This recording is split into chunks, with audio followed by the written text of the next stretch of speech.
Folks, welcome to the Jake Feinberg Show, joined by a decorated artist and musician, a guy who made a mark on so many iconic albums, and as a painter and a musician. Klaus Voormann, welcome to the Jake Feinberg Show. Yeah, thanks. Thanks for having me on your show. You know, Klaus, you grew up listening to Nat King Cole, a lot of trio work, a lot of times drums, guitar, piano, no bass. When was the first time you picked up the upright bass? Oh, the upright bass I hardly ever played. I only played it 3 or 4 times, but normally I'm not an upright bass player. I never learned it. I wish I had. I've got one standing here, but I can't really play it properly. So I never played... I never really played an upright. Did you, I guess maybe what was the first instrument? You grew up listening to popular American music growing up, or even, when was the first time you put a bass in your hand, and were you listening to music that did not have a bass? In the first place, I played a lot of piano, classical piano. And that's really the basic for my musical. That's my musical background. I went to the opera, and I went to concerts, and I played myself. I played sort of classical piano in front of audiences, and that's the background. I played Liszt, Beethoven, Schubert, Tchaikovsky. Chopin, everything. I played everything. Right? And so that was when I was a kid, like 8 years till I was about 15. I played a hell of a lot of piano. Wait, hold on. Did you learn by ear, or were you sight reading at that time? No, the piano teacher tried everything. She tried everything. She even put a collar around my neck, a big collar, so that I couldn't look on my fingers, and said, look at the music. And it didn't work. She tried to teach me, but I know now what the reason is. I'm very, very strongly, dyslexis? Dyslexia, yeah. Yeah, so I'm very, very strong dyslexis, and I can't remember anything I see. I only remember what I hear. So if I look at music and I see 5 bars of some music and somebody tells me plays that, I can't do it. I can only play what I hear. If I go don do don da da da da da da da da, then I can play it don do don da da da da da da da da. That I can do, and then I remember it for a long time. I never could learn sight reading, and all through my history of playing bass or piano or guitar or whatever, I never read the music. I always played by ear. Well, let me ask you, Klaus. I think it's really, first of all, I love your kind of musician. I call you guys street scholars. You're not, beholden to the page or the conductor. I just wonder, when you were playing those concerts as a young boy, looking back in hindsight, because you had dyslexia, did you put your own little accent and find your own voice within the music at that time? You weren't playing it rote on the paper, the paper. Oh, no, I played note by note exactly how the composer wrote it. By ear, by what you heard, by what you remembered hearing. Well, it was very hard, you see. I had the music in front of me, but I couldn't actually play it from the music. I could pick out, this is a G and this is a that, but I could not possibly just play it off of what a sight reading. I couldn't do sight reading, but I had to get the notes right and perfect the way the composer had written it. I never added any of my own music to it. So that wouldn't have been the thing to do in those days. It was classical music, and nobody wanted you to play Beethoven if you don't play it note by note, you know. Totally. I think that's amazing. You had that kind of auditory memory. I mean, do you think that some of the cats that you've been around in your life, maybe members of the Beatles or other cats that you collaborated with, were the same way? Maybe they didn't have dyslexia, but they never, like, did the Beatles ever learn to read music? No. Right. So would you consider yourself, growing up at a certain point in your teenage years, this word was more popular in England, but maybe in Europe in general, would you consider yourself ever a skiffle player? A what player? Like basically when you picked up the bass, you didn't necessarily, you didn't read books on it, you weren't in the academy for it. You learned through feel, you learned through the bandstand, and you picked it up and got better at. I mean, that people would call that skiffling. Yeah, I would just like the boys did, you know, like the Beatle Boys or the bands and all those people that played. It was very simple music in the first place. There's nothing comparison to those fantastic jazz players, which I really admire, and I wish I could do it, but I can't. But what we did, we just listened to the music. I listened to the Sam Cooke records or to any. I said, "What's the best player playing there?" You know, like one of my all-time favorites, and now everybody's favorite is James Jamerson. Oh yeah. And those things I really listened to like crazy, and I wanted to know what's he doing there? What's he doing there? So I picked all those notes from those bass players I liked. If it was a reggae bass player, if it was somebody from Atlantic Records or whatever, I learned those things. If it was an upright bass player or it was an electric bass player, it doesn't make a matter. I wanted to get that feel I liked, and that's how I developed my own little style, you know. Oh, it's beautiful. I mean, would you say you like Chuck Rainey, those legendary bass cats? Jamerson was an upright player. When you think about the early bands that you had, can you just talk a little bit about the kind of music that were you guys playing original music? Were you writing your own tunes, or would you say you were covering the hits of the day? No. You see, in those days, we played really for dance halls. People could dance. With the Beatles, the same. You know, we played, covered those simple songs that people wrote, you know. And then in the end, when I was playing in a trio in Germany, I was bass, drums, and guitar with Petty, Klaus, and Gibson. And we played things like It's All Right by The Impressions, right. Or, you know, Motown numbers, or all those things. If it was all those fantastic records, Sam Cooke, and that's the kind of thing we played. It still was very, very simple music, and we never.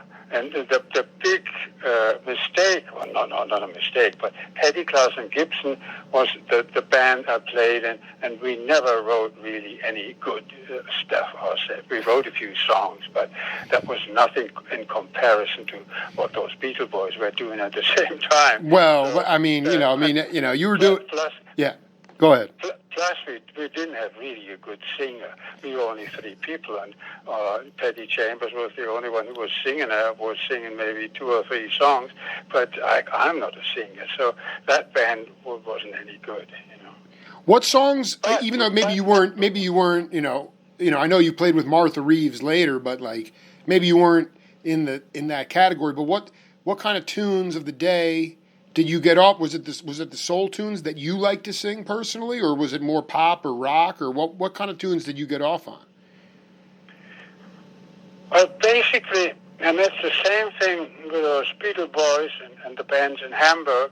We are oriented in direction mostly rhythm and blues, very, very low down Mississippi stuff, New Orleans. New Orleans was always my favorite sort of thing, and something I always latched onto. Always came back to those roots, and whatever I played, and I played on loads of stuff. If it was Carly Simon, or if it was Billy Preston, or whatever. The tendency was always towards playing rhythm and blues, and even Paul McCartney said that when I said, "Oh, Klaus, he's a bass player too." He said, "Oh yes, he's very, very R&B oriented." Dude, I love your playing. Your playing is so you, man. I mean, it's funny because I forget who said it.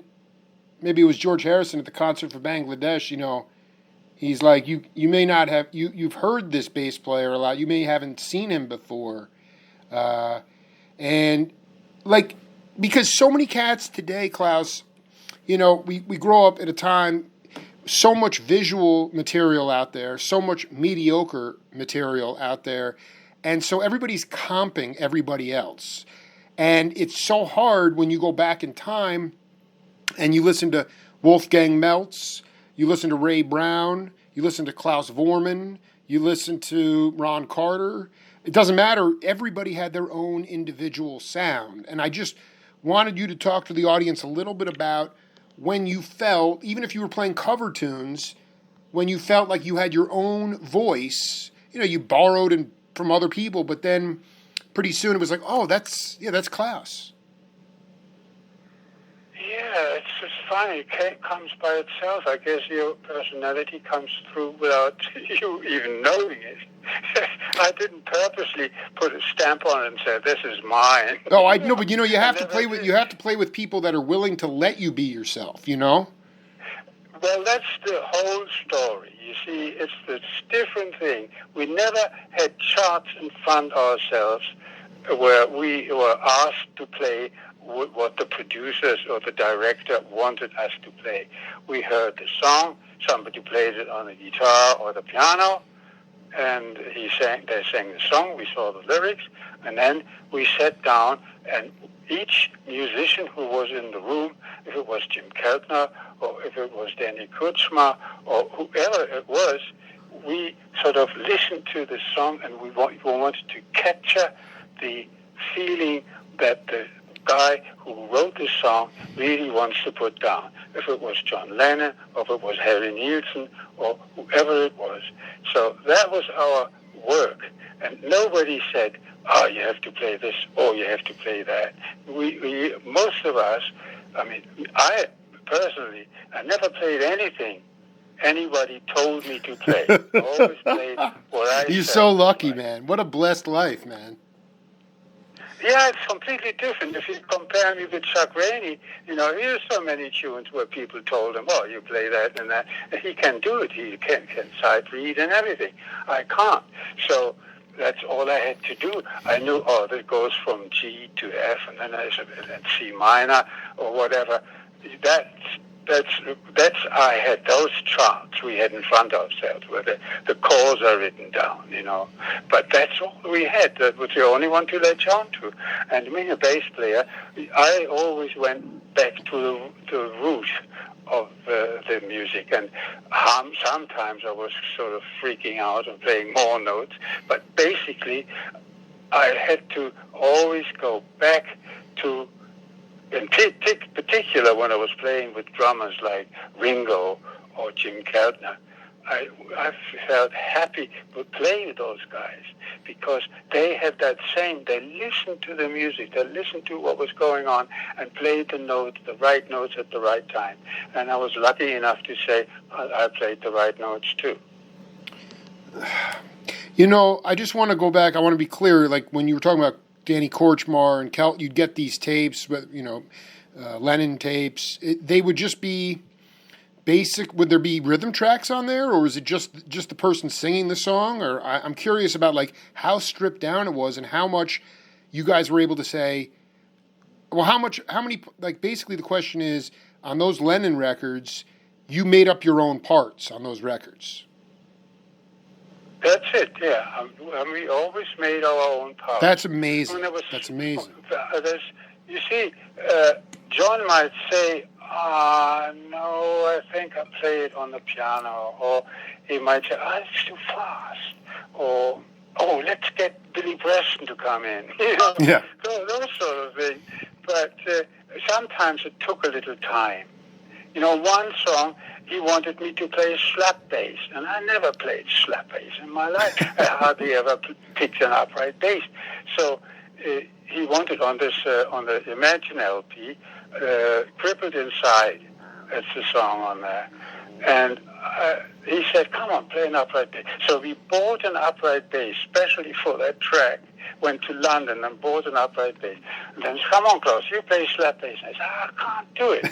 So Alan White came up and said, come on, Klaus, you just hold the notes, and I play the rhythm on the string, on the A string of that bass. So he sat down and he played with his sticks on the when I was just holding the note.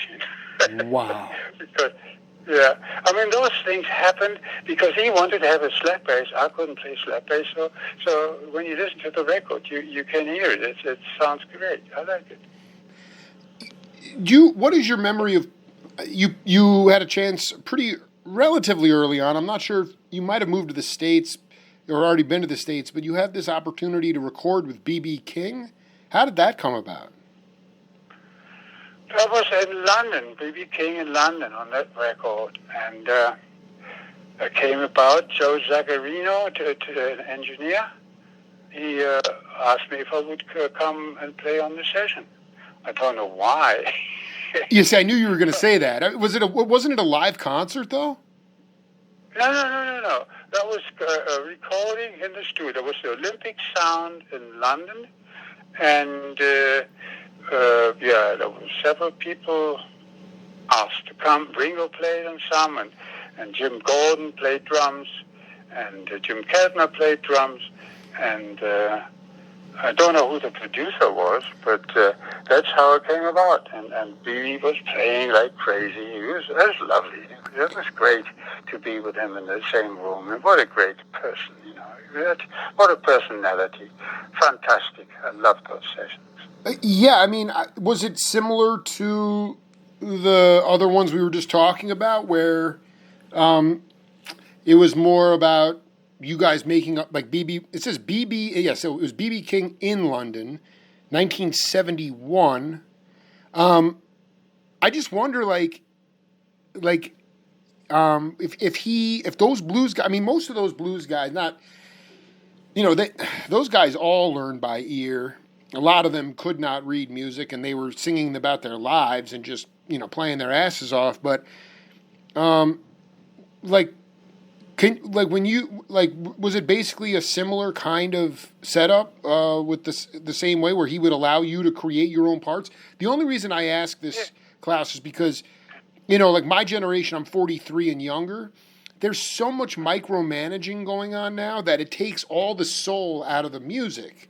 And you guys were so you were serious about what you did, but you didn't take yourselves that seriously. You were having fun.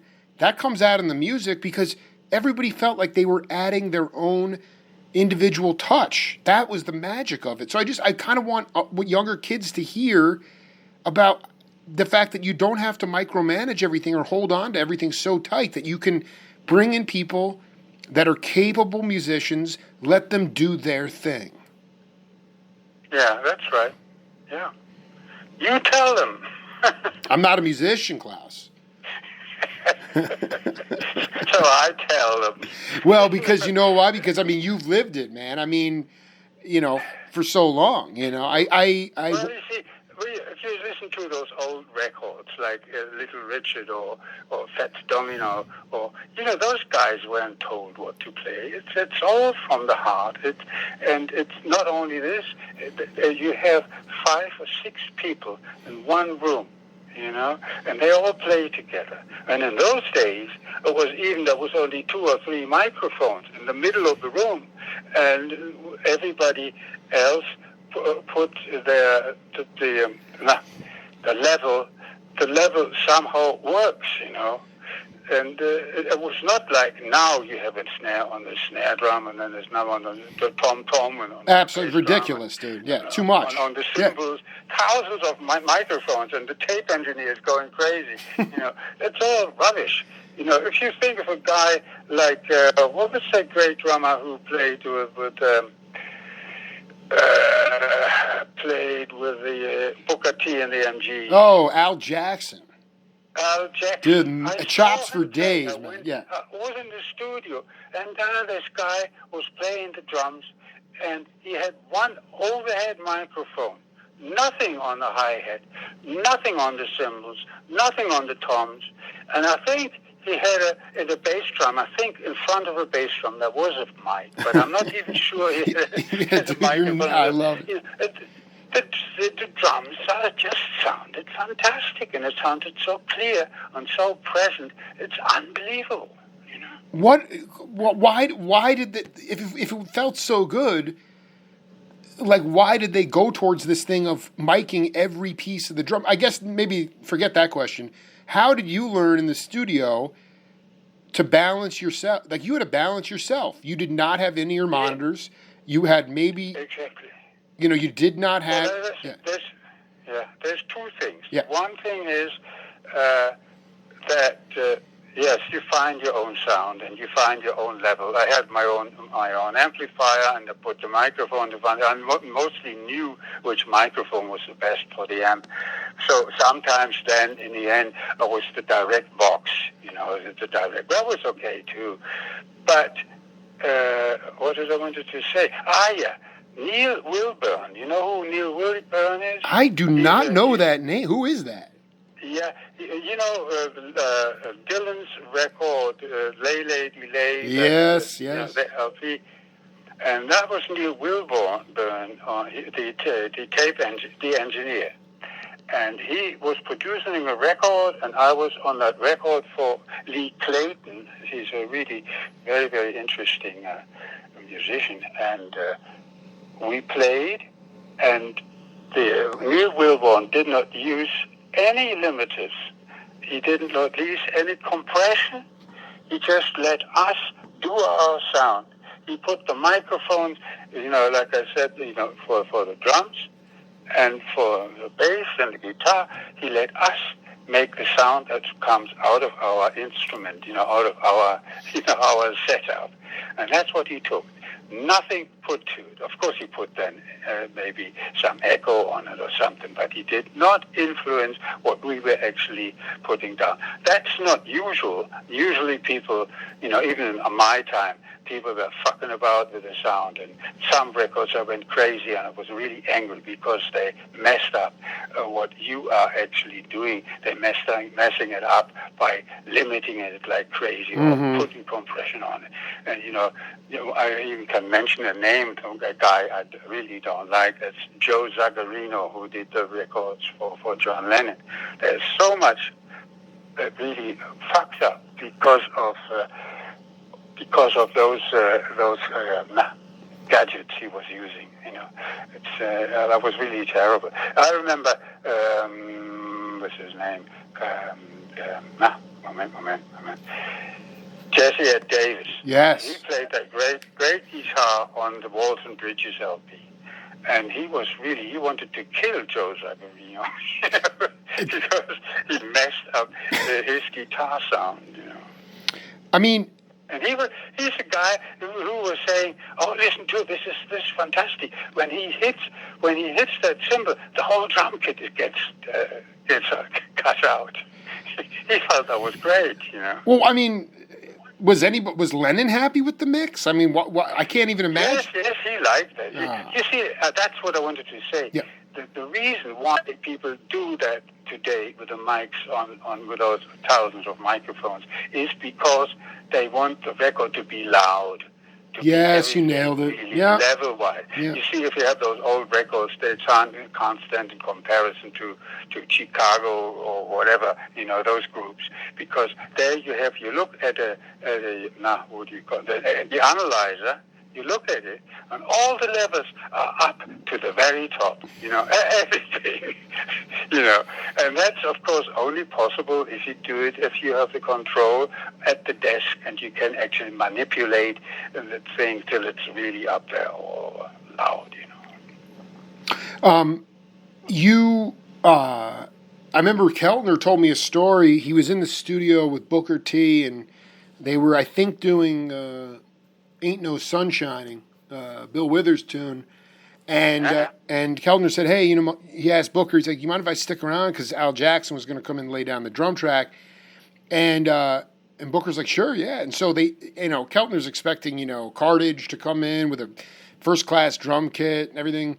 And they bring in some sort of like Spang-a-Lang, sparkling drum kit. It's kind of weird looking, doesn't even feel right. It just didn't fit right. And Al walks in the studio, has his own sticks. He sits down, doesn't even tune the drums, and knocks out that rhythm, those grooves, in one or two takes. And I just wonder about, like, there's something in music about. We talk about miking everything, and people are obsessed about being able to hear themselves, except then they're dragging behind the beat. I mean, to me, this is about primal life force, meaning Klaus Voormann may not be feeling great. He may not be physically feeling great, but yet you find a way to channel the spirit in your music and go beyond the limitations of who we are as human beings. Same thing with a bass or a piano. McCoy Tyner would walk into a club, or Joe Sample, and say, what kind of dog de jour do I have tonight? They'd have to bang the thing back into tune. And I just wonder, did you ever wind up either touring live or in the studio where your equipment, your baby didn't show up? You had to play something that was less than ideal, and it turned into an iconic record or song. No, never happened. Never happened with my electric bass. You always had your bass, yeah. I always had the same bass. I always played that same bass on all my records. Wow. And I never had any problem. What kind of bass was it, by the way? That's precision. Just a normal precision. It's a 65 or 64 or something like that. Oh, yeah, something like that. It's really great. The only time I had problems is when they said, come on, play the upright bass. I want to be very clear, Klaus. Right before I came on, I know it's Wikipedia. Take it for what it's worth. It says, when I looked at the instruments you play, it says double bass. That's the only reason I asked. So I was like, oh, he definitely. So, that's going to have to be corrected, Yeah, he's wrong. When you came to the States, can you talk about how you were invited here, and then how quickly Keltner was taking you to Shelley's Manhole? You may not have played bebop or post-bop jazz, but I have to believe that you were at least checking that stuff out. I just would love for you to talk about who invited you over to the States. Well, that was only natural because the first times I really went over is when we did the Imagine LP. John heard a song where and Spectre, they made a mix, and they took it to America, to New York, and then they put strings on it and stuff, and saxophone or whatever. And then suddenly they called me and said, hey, Klaus, you have to come over. The bass on this tune is too quiet. They mixed too quiet. So I had to play note for note exactly what I played in the studio in Ascot in London, in England. I had to play that same thing again in New York. How was that? Was that the first time you had to do something like that? Yeah, but it worked out fine. Everybody is happy. It's very simple. What's that song called? I don't know. Anyway, it's a song on that LP. No, but that's the start that I went over to America. So, of course, it was a problem because I wasn't in the Musicians Union. That's what I know. I knew that. I knew, and also, go ahead. That always was a problem, and Ringo always just mention it every time he talks about me. He said, Klaus, yeah, we had to hide him. We had to get under the piano when the guy came in, and so, yes, it was really, really difficult for me. It was not easy. I mean, I really want to, wait, so because you weren't you weren't a citizen, you couldn't join the union? No. You have to. That's difficult. I eventually got a green card, and everything was fine. But to get that green card, you had to put down, under, how did he say? Somebody had to get some money. That's right. Someone had to almost like sponsor. Somebody had to get some money to get me a green card, and I finally got it. One thing popped into my head. One thing just popped into my head about the concert for Bangladesh, because you talked about today, everybody miking everything because they want the music to be loud, but that was a live concert with double drums. I just wonder, how was, in your live music experience, especially playing with double drums, how did you guys? Were there more dynamics in the music? And were you playing out of a PA system? Because it wasn't like today's setup where there were, you have these state of the art, recording situations and speakers and stuff, and yet it doesn't. It's not. You listen to those albums; they're iconic because they feel so good. Do you remember how you guys kind of operated on stage? Could you hear everybody? How was it? Yeah. Yes. It was at that time. When I started playing in bands, we never had a monitor system. Exactly. The Beatles, when they played live gigs, they never had a monitor system. They had to. Ringo couldn't hear a thing. He always would look at the people and he just played. That's right. That's right. Yeah. But now, when we did the concert for Bangladesh, we had a monitor system on stage, and it was a good mix. And Phil Spector was sitting in the King's room, and what's his name? I always forget his name. He really organized. He was working with a band, and he did all the setup for the stage sound and stuff. And it really was. That was really, really good. Really, really well done. Yeah. Yeah. So I just wanted to go through this quickly with you. Is how far does for your in the lineage of music? How far? A lot of cats today, they might stop at Sly Stone and not go back to Hank Ballard and the Midnighters, or Dyke and the Blazers, or Little Richard. In some cases, how far in the lineage does your interest in music go back as it relates to blues? Do you go back to, what year? What's the earliest blues and jazz? Obviously, rock came in the mid to late 50s. But as it relates to jazz and blues, how far do you go back? When I was in Germany, and it must have been 57 or something, I heard Louis Jordan and Earl Bostic. Man! Flamingo is one of my favorite records. Still, I listen to it today. Hold on, what's the name? What's the name of the record? Oh, it's great. I wanna play like that. And my father bought me a tenor saxophone, which I gave to Jim Horn, and Jim Horn lost it.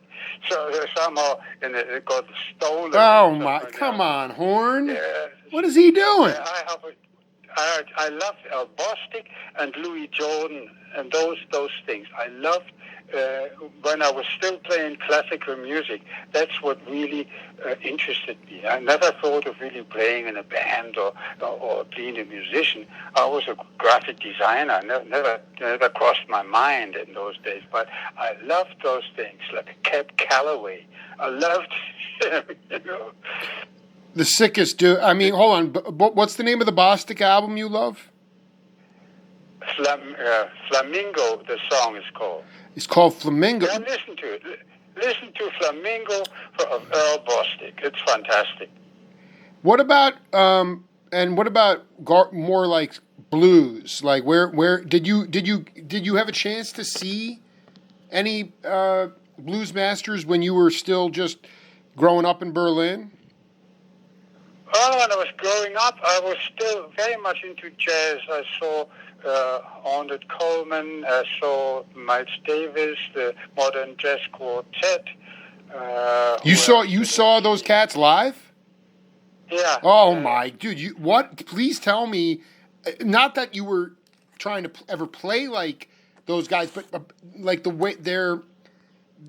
What did you pick up from them the most that you tried to incorporate it into your vibe, so to speak? I mean, those guys were larger than life, man. Well, to me, they were just larger than life. I listened to records. For example, I had one of my first records was Chet Baker. Yeah. And till this day, I can sing you all the solos that Chet Baker was playing on those records. I got them in my head, those things kind of planted in my head, but not because I was a musician and trying to copy them or whatever. I just knew those tunes. I loved those records, and I was really a music lover, yes, I must admit. And if there's the records I had, if it was Ray Charles or if it was Miles Davis, it was all records of people I loved. There's even people that nobody knows, like Jimmy Giuffre.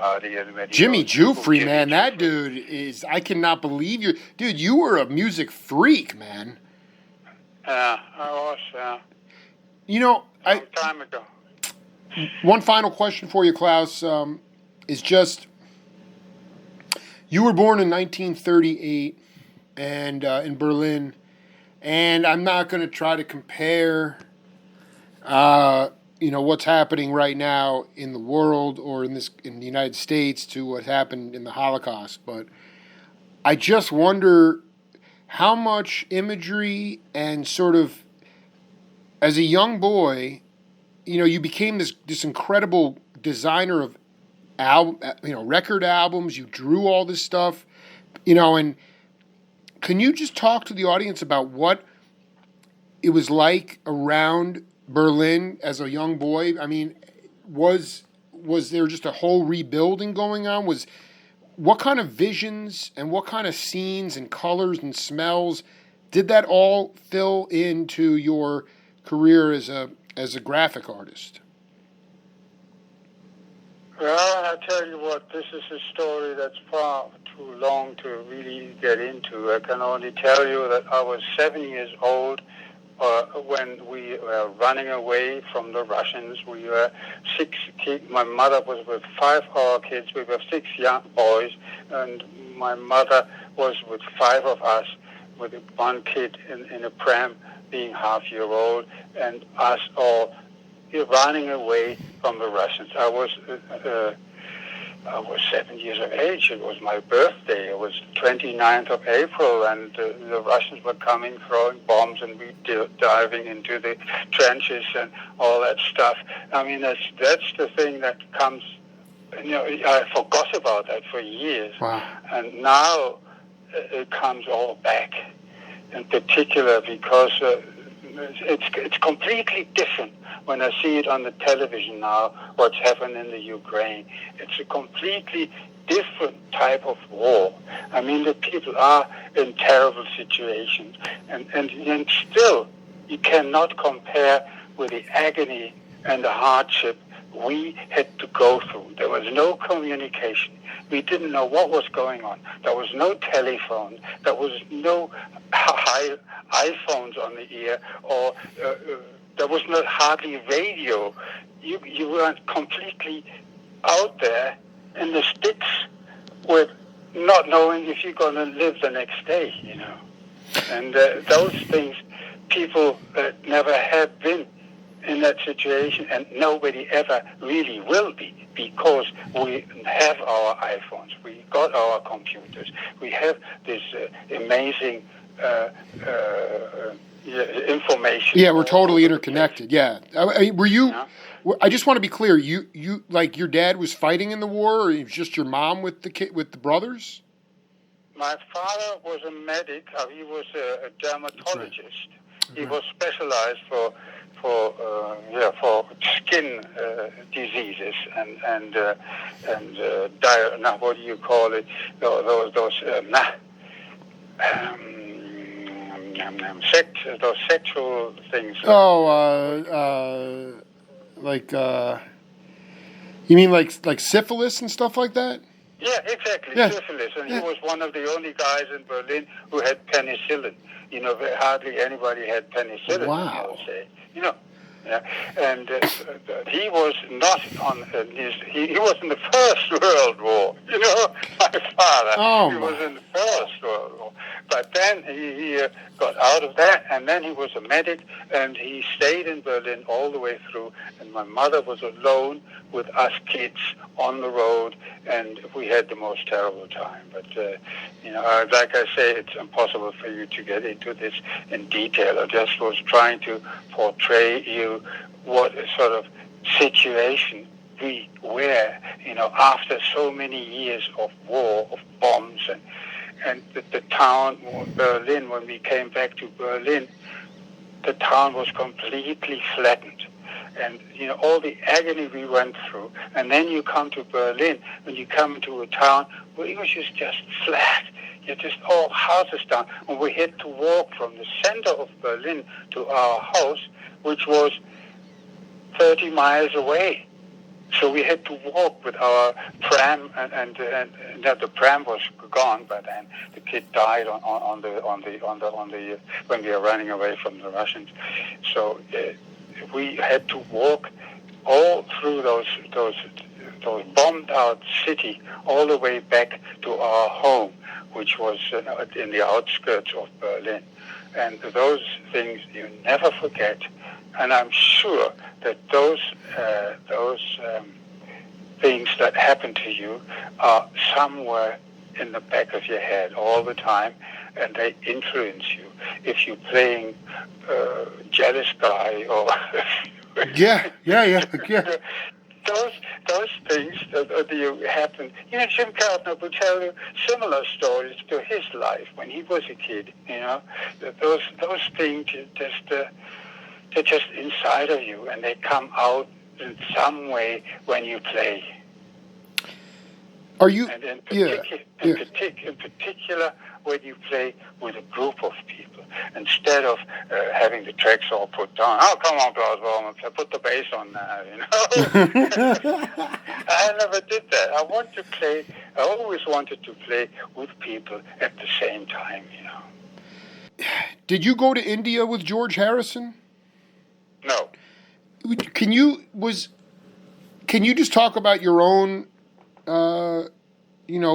point of view of him? I mean, the cats that, obviously Jim played with him, very close with him, but a lot of the guys like Amo Richards, a lot of the studio cats, they talk about George Harrison and they said, he wasn't the best musician in the world, but he had his guitar everywhere he went. And everywhere he went, he was so disarming and so sort of, non-confrontational. He'd play with anybody. He didn't care if somebody had huge chops. He just wanted the music to feel good. And I see you in this banquet picture on the green with the Harrison, on that Harrison album. It's just a fantastic record, and your playing is amazing. But out of all the Beatle boys, how would you describe Harrison? Well, difficult. I can't sum people down in just a few sentences. I can only tell you that George was one of my closest friends because I lived in Friar Park for a long time. Yes. In Henley-on-Thames in Friar Park, in his house, in this big mansion. And he gave me a little cottage on that estate, and I went for breakfast with George. I went for lunch with George. We ate together. We played together. We walked in the garden. He was talking about everything. He was very nosy at one point and very interested. Yes, he was nosy. He could be very cheeky, but he was really interested in how other people were actually functioning and working. And at the same time, I was lucky to say that he opened his heart to me, like a friend. He did not close up and was not like some other guys I don't want to talk about that just want to get information out of you and not even, but he opened himself to me and told me about his shortcomings and his thing. And that's, of course, that's what a friend is. And that's how George was to me. I mean, I grew really close to him. And that started with the All Things Out Must Pass. That's what I mean. All Things Must Pass. So you're telling me he didn't just take your knowledge and then move on. He shared, it was a reciprocal thing between you and him. The friendship grew from that. Well, that was natural because he was not just a short sort of meeting. It was just every day. I saw when he was sitting and meditating and he fell asleep or whatever. Whatever it was. I know his shortcomings, and I'm not that I'm going to tell you about it, but it's just that he was a real friend. He really cared for you. Whenever he was close, even shortly before he died, he would call me up and say, "Hey, listen, Klaus, I'm in Austria, and can you come to Gerhard Berger's the motor race at the racing?" Yeah. I'm at his mansion, his house in the mountains. Can you come? So I went over and went to see him. And, those things he was just amazing. Till the very end, he was really caring. And Jim will tell you the same thing. Whenever he was in L.A., first thing he would do was call Jim and say, "Hey, Jim, when can I see you?" That's the same with me. So we were like a little small bunch of people that really clicked together, played together, and with a wrecking crew or whatever, there's always a bunch of people that sort of get together and have a good time. If it was did Keltner, like when you were hiding under the tables with, like Ringo was saying, it took a while to get your green card, but you got a chance to hang out with all Hal Blaine and those cats did you settle out in Los Angeles? I played on a few records with Hal Blaine, yes, but that wasn't really the main thing. The wrecking crew got sort of left behind. Sure. That was all the Spector records mainly. That was the wrecking crew, and then suddenly you had those other guys, and then suddenly you had Jesse Davis, and then Kutchma was part of it, and Jim Keltner and Robert Greenidge played, or those sort of guys. I love Robert Greenidge. He's just incredible. Dude, that is amazing. Did you know, because Keltner, he doesn't love, it's amazing because he played on all these Gabor Szabo records. Did you know Gabor? No. You Gabor, never? Szabo. Yeah. Yeah, you knew him? Yeah, I went. Jim Keltner took me to a jazz club and saw him play. Mm-hmm. But was Keltner playing drums that night or no? No. That was what was he had a German bass player. What was his? Yeah, name? was it Wolfgang Meltz? Yeah, exactly. Yeah, dude. Keltner's hooked me up. Keltner plays with all the cats, man. He plays with Voormann, Meltz, dude. These are my boys right here, man. This is where the rubber meets the road, man. Jim is just amazing. But what he played on that, I'm just a chicken into the few records I played in comparison to Jim. He played on everything, That's incredible. Was a drama. Before I let you go, it's important in this time, just because there's a lot of suffering. I think what you said before about, did you say your younger brother died before you got back to Berlin? Yeah, he was only half-year old. Okay, so I wanted to, you said that it will never be like it was. It was always harder. You guys overcame a lot. Can you talk about how your concept of love, how you bring love, what is real love? How do you bring love to the world? Listen, that's impossible. Those questions, don't ask me that. I can tell you stories, but... Well, okay, yeah, no, you know what it is? I think some people think that, tell me a story about unconditional love. I mean, what you said about Harrison was great. I think some people think can't buy me love. They want to buy love. They think it's a physical thing. Those things are part of it, but maybe at the end of the day, it's just on the bandstand making love, and that's what love is rhythm and healing. But you tell me. I mean, to me, like, we've been talking, but for the most part, I don't really love talking a lot these days. I like to go and heal through rhythm, through seeing music. It's very healing stuff. And I just... Well, it certainly is part of it. Yes, it's part of it. But love, it's impossible. You can't put things down just to one word. I'm not a... what do you call it, philosopher or something? No, you don't short... No, I mean... sort of person. I leave that to other people. I don't do that. I just tell some stories, and that's all. What is something that keeps you inspired? Are you still playing? Are you still painting? Can you talk a little bit about what still gets you really fired up today? It's difficult. You see, in one way, if I listen to what a composer like Bach did actually achieve and what he did, this is just so amazing. It's mathematic, it's music, it's feeling, it's all those things in one. I even love, even though I heard it a million times, I can listen to some of Beethoven's melodies and I say, shit, what an amazing person that must have been. I feel that's those sort of things I go for.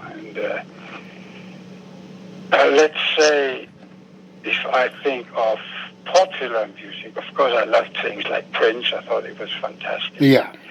And I like Peter Gabriel. He wrote great songs. And you can't count all those people. And everybody got their own way of expressing what love is. So, everybody has their own way. And I have my own way, and I can't tell you. And if I listen to something now, it's mainly classical music, or I love Thelonious Monk. I think he's just... have you, like, I know a lot of people would say about Thelonious that at the time when he was really cooking, they didn't really get it. They've got it later in life. Were you all... Exactly. Yeah. Must have been, yeah. Yeah. Yes, but the real guys that played with him, you can see it when you see the bands that play with him. They knew he's fantastic. Yeah, they definitely knew. But of course, the general public, was far behind. Way behind. No color. No color bar in Europe either. I mean, even today, Duke Ellington Orchestra. Would open for the Average White Band, and the Average White Band was making $90,000, and Duke Ellington was making $20,000. So it's never been very, it's just it's so refreshing to hear your point of view. And do you still play music at all? Do you play live at all or no? No, I tell you what, in one way I can't explain that now on the telephone. My hand has got one of those things where the fingers all get all crumbled up. I can't actually play guitar anymore. This doesn't work with my fingers. So there's no reason even in Germany. Well, I'm going to play with. I'm so spoiled. You've done it enough. And Klaus, I just want to say, man, I hope that.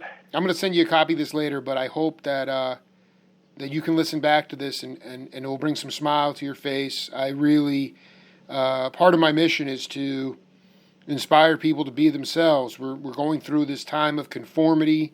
People are not thinking for themselves. There's a lot of groupthink, a lot of cults, and we're in danger. And I talk to Keltner about this periodically, but history is what's happening today, and you've made your mark on history, man, and I hope you had a good time. It was really just an honor to talk to you. I tell you what. I think that today there are fantastic people out there. Really, they're really doing great stuff. Sure. I don't. It's just that the actual the monitor, the big system that goes out there into for everybody is not there anymore. It's different. It's because of this whole new type of communication that we have. It'll never be the same. It can't be the same. It's different. But there's fantastic people out there. No, definitely. I mean, what was the monitor like that made sense when you were younger? What did that look like? Because we're fully interconnected now, and there's only about 3 or 4 major record companies. You're talking about just like radio. I mean, there was like Radio Free America.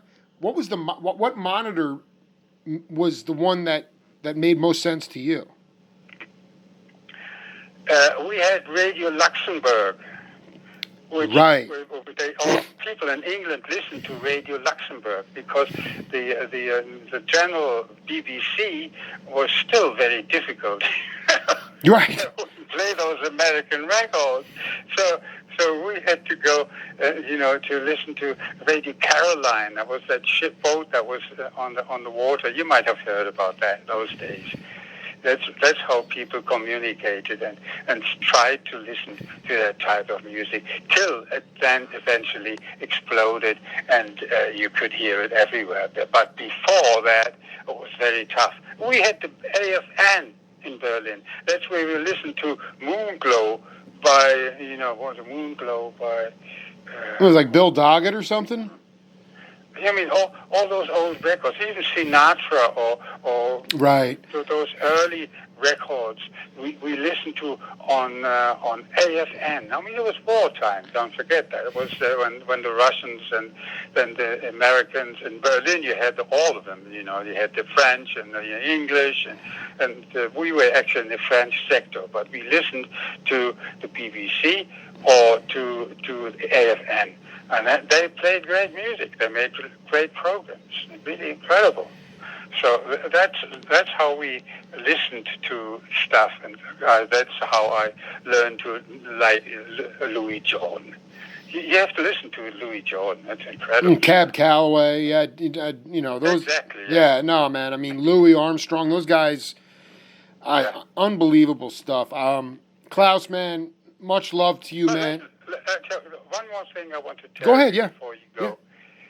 I was so amazed that Mac Ravenack, Dr. John, asked me to play in his band. And I couldn't believe it, because that was one of my all-time heroes. He was just, for me, up there all the way. And he asked me to play in his band. And that was the last band I played in. And I'm happy I could say that's the end of my That was the last. So you actually went on tour with Dr. John. Yeah, we tried to, but it was canceled because the promoter was really fucking us up. So you had a chance to go and record in the studio with him. Is that what you're saying? No. I was just for the live band, for being live on stage, and we rehearsed and went to Pomona to a concert, and we were all ready and wanted to go up on stage. We were in the dressing room with John Barham, John Barham? Yeah. Barham? Something like that. He played the organ and a great guitar player and a fantastic drummer. It was a really great band. And then we all get dressed up, and Mac already put on his big robe and everything, and we all fired up and wanted to go up on stage. And then the manager came in, white in the face. So what happened? What happened? And he said the promoter took a gun and pointed at me and said, "You play for $500." The reason for that was that the concert was it was raining like shit, and it was a big concert with the Pointer Sisters and in Pomona, and it was a really gay festival, and it was really rained down, and of course there were lots of people already there, but it was not enough for the proprietor to make money. So he said, "You go up on stage and play for $500," and the